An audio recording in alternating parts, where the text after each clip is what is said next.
यहाँ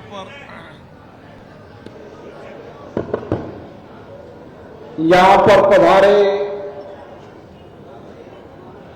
सभी दिव्यजन, अतिथिगण, किसान भाइयों, नौजवान साथियों,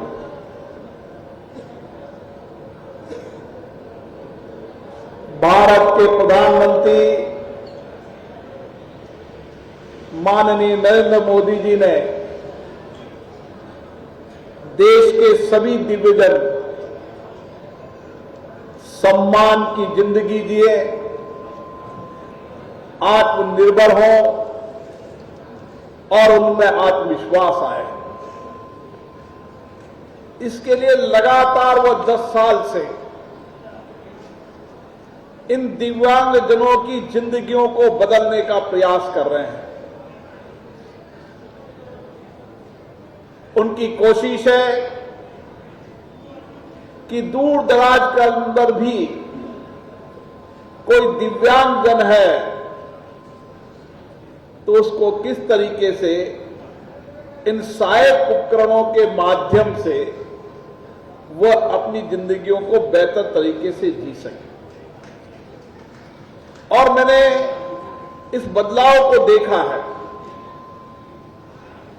मैं पिछले 3 साल से इन दिव्यांगजनों से मुलाकात करता हूं, इनकी जिंदगियों को समझता हूं, इनकी कार्य संस्कृति को समझता हूं, इनके जीवन यापन को समझता हूं। मुझे पता है कई दिव्यजनों में बहुत आत्मविश्वास है, अपने पैरों पर खड़े होकर सारे परिवार को आर्थिक रूप से मजबूत करने का संकल्प भी है। और कई दिव्यजन और बेहतर जिंदगी जीने के लिए प्रधानमंत्री योजनाओं का लाभ लेकर, चाहे पीएम स्वनिधि हो, मुद्रा लोन हो, अन्य कई योजनाओं के माध्यम से रोजगार भी करना चाहते हैं, अपने पैरों पे खड़ा भी होना चाहते हैं। और इसीलिए ये दिव्यजन आज जब गांव में जाएंगे तो इनके चेहरों पे खुशी होगी, मुस्कुराहट होगी।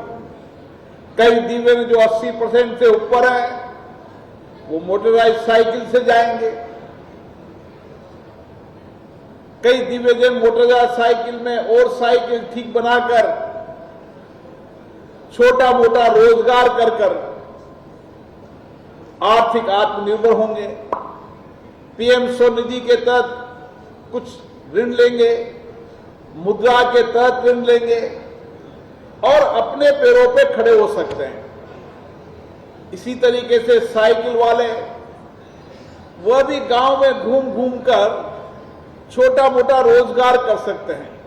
मैंने देखा है कई दिव्यजन सहायक उपकरण होने के कारण पैर में कोई दिक्कत आती, चल नहीं पाते, घर पे पड़े रहते थे, गांव के गलियां भी नहीं देख पाते थे। अब इन साइकिल से, व्हील चेयर से वह गांव के अंदर निकलेंगे और पूरे गांव में घूमेंगे। ये व्हील चेयर हो, मोटराइज साइकिल हो, हमारे कई वयस्वी जो बुजुर्ग हो गए हैं, मैंने कल देखा कई बुजुर्ग वहां पर आए थे जिनके दांत नहीं थे, बड़े दांत लगाकर बहुत खुश होकर खाना खा रहे थे और कह रहे थे अभी तक तो हमें खाना खा नहीं पड़ते थे, दांत लगाने के बाद खा रहे थे। कई दिव्यजन मुझे मिले, वैसे लोग मिले, कह रहे थे हम कान से सुन नहीं पाते थे, हमारे घर वाले भी मशीन नहीं लगाते थे, प्रधानमंत्री मोदी जी ने हमें मशीन लगाई, मैं आपकी आवाज सुन पा रहा हूं।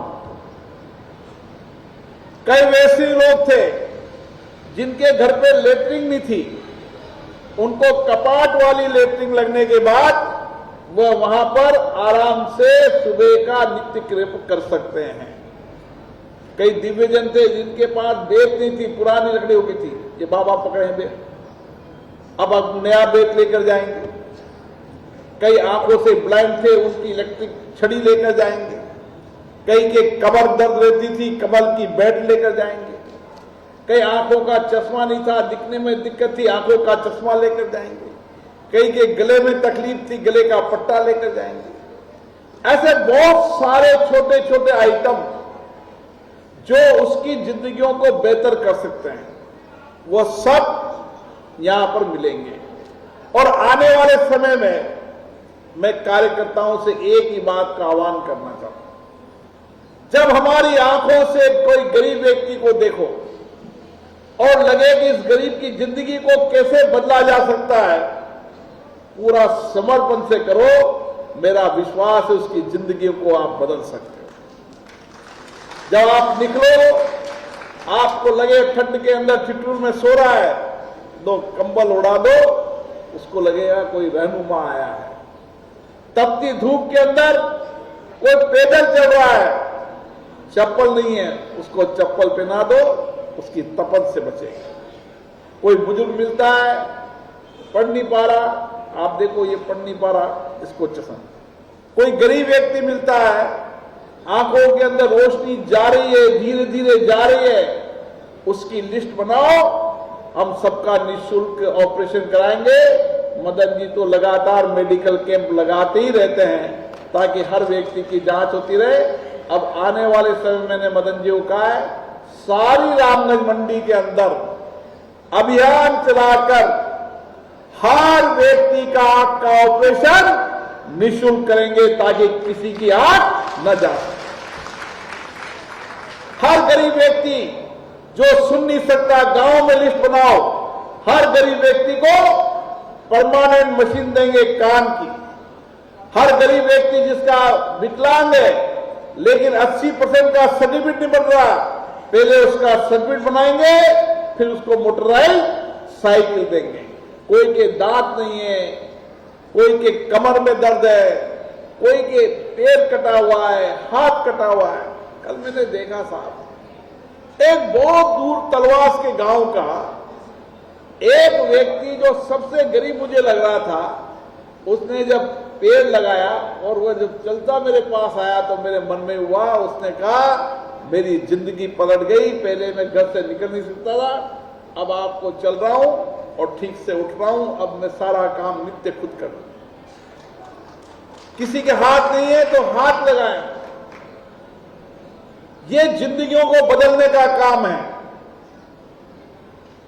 और भगवान ने हमें इसलिए सक्षम बनाया कि समाज के अंतिम व्यक्ति की जिंदगियों को बेहतर कर सके। और मेरा विश्वास है अब समय आ गया है, ये सबसे अमृत काल है। मैं रामगंज मंडी में कह के जा रहा हूं, जो प्यार से आशीर्वाद दिया है, 5 साल के अंदर इस रामगंज मंडी की तस्वीर और तकदीर को परिवर्तन कर रही है। अब राज्य में भारतीय जनता पार्टी की सरकार है, यहां के विधायक मंत्री हैं, केंद्र में मोदी जी की सरकार लोगों ने मनमानस से बना चुके हैं। जब दोनों सरकार एक होगी तो छोटी छोटी बातों की दिक्कत आती थी हमें। हमने मदन जी को कहा है, आने वाले समय के अंदर हर खेत पर पानी कैसे पहुंचे, ये हम सब मिलकर काम करके छोड़ेंगे। हमने इरिगेशन मिनिस्टर और सेक्रेटरी को कहा है, आप पूरे रामगंज मंडी के तहसील का नक्शा बनाओ, कहां से पानी आ सकता है उसकी योजना बनाओ। आने वाले समय के अंदर हर खेत पर पानी पहुंचाने का सबसे बड़ा लक्ष्य।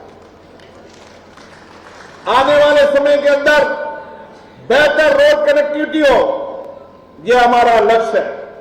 हाईवे निकल रहे हैं, आने वाले समय के अंदर कनेक्टिविटी, रोडों की लाइन लग जाएगी, हर व्यक्ति को कनेक्शन हो जाएगा।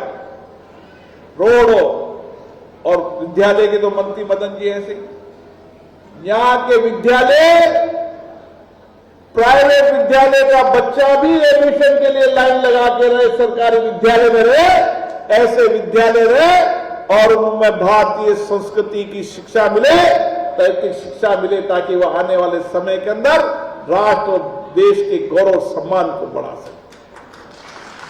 मुझे याद है कुछ तकलीफें हैं, हमने 5 साल उसकी कोशिश की, हर काम को करने के लिए राज्य सरकार के प्रस्ताव का 2-2 साल तक इंतजार करते रहे। अभी 100 करोड़ रुपए के तिवरार योजना के तहत तालाबों के अंदर पुनर्विकास का काम हो रहा है। आने वाले इस तालाबों के पुनर्विकास के बाद हमारा वाटर लेवल बढ़ जाएगा, आप खोदेंगे हैंडपंप ट्यूबवेल में पानी मिलेगा। ऐसे बहुत सारी योजनाएं हैं, इन योजनाओं पे काम करने का अब समय आ चुका है। ये तीसरा काल मोदी जी का देश को बदलने का और देश के नवनिर्माण का काल होगा। ये तीसरा कार्यकाल विकसित भारत के संकल्पों को पूरा करने का कार्यकाल होगा। ये तीसरा कार्यकाल हर गरीब की जिंदगियों को बेहतर और आर्थिक रूप से आत्मनिर्भर करने का कार्यकाल होगा। इसलिए हमें गर्व है कि हमारे प्रधानमंत्री नरेंद्र मोदी जी विश्व के सबसे लोकप्रिय नेता हैं और देश की जनता सबसे ज्यादा विश्वास हमारे नेता पर करती, इसलिए लोकप्रिय है। मैंने भी 30 साल राजनीति जीवन में हो गया, कई सरकार आई, कई सरकार पलट गई, लेकिन देश की जनता का अटूट विश्वास प्रधानमंत्री नरेंद्र मोदी जैसा कभी मैंने किसी को नहीं देखा।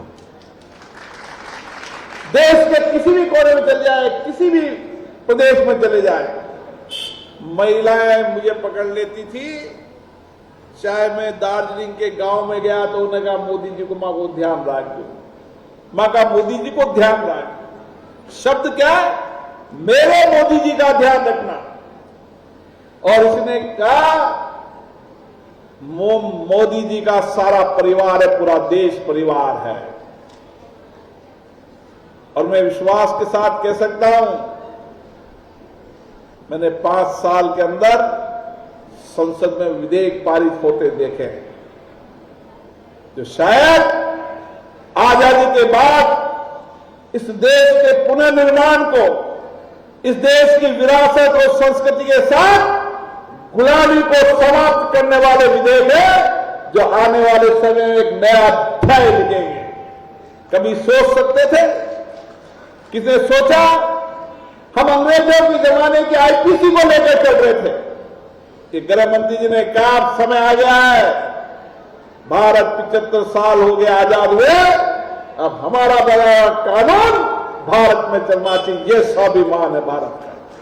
ये गुलामी की जो कुछ भी बची हुई है उसको समाप्त करने का कालखंड है। ये समय धार्मिक आध्यात्मिक पुनः जागरण का समय। 5 साल तक इंतजार करते रहे। अयोध्या में भगवान श्री राम का मंदिर है, मंदिर बनाने के लिए लोगों को गोलियां खानी पड़ी इस देश के अंदर। आज अयोध्या में भगवान श्री राम का मंदिर बना। ये हमारे धार्मिक सचेतना का बहुत बड़ा निर्णय है। जब संसद में माननीय मोदी जी ने राम मंदिर ट्रस्ट का प्रस्ताव लाए, तब भी मुझे मौका मिला। 370 हटाने का सौभाग्य मिला, जब भी मुझे मौका मिला। नए कानून बनाने का, 3 तलाक का, ऐसे बहुत सारे विधेयक हैं। उस समय आपके जन सेवक को मौका मिला और मैंने कोशिश की कि लोकतंत्र प्रक्रिया से संसद में डिबेट हो, चर्चा हो और उस विधेयक को पारित करते समय देश में जो हर्षोल्लास था उसी थी। हर व्यक्ति आत्मसम्मान के साथ खड़ा था। जब दिवाली हम मनाते हैं, लेकिन जब अयोध्या के अंदर भगवान राम का मंदिर हुआ तो मैंने सोचा एक गरीब बस्ती में चलो जहां दिया नहीं जलाओ। तो मैं सबसे गरीब बस्ती जो टापरी रोड बनी उन पे गया। तो मैंने एक महिला पूछी, मैंने कहा दिया जलाया कहां से लाए हो? उन्हें कहा मांग के खाती हूं, जितना तेल था उससे 4 दिए जला दिए। आप देखिए लोगों का विश्वास भरोसा। ये भारत के पुनर्जागरण का समय आ गया है।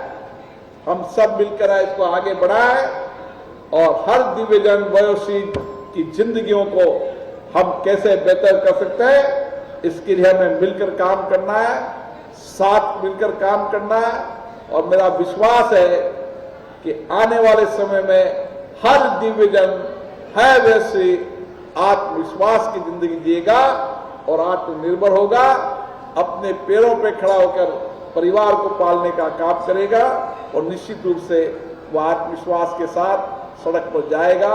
हम सब उसका सहयोग करेंगे। आप सभी को बहुत बहुत धन्यवाद।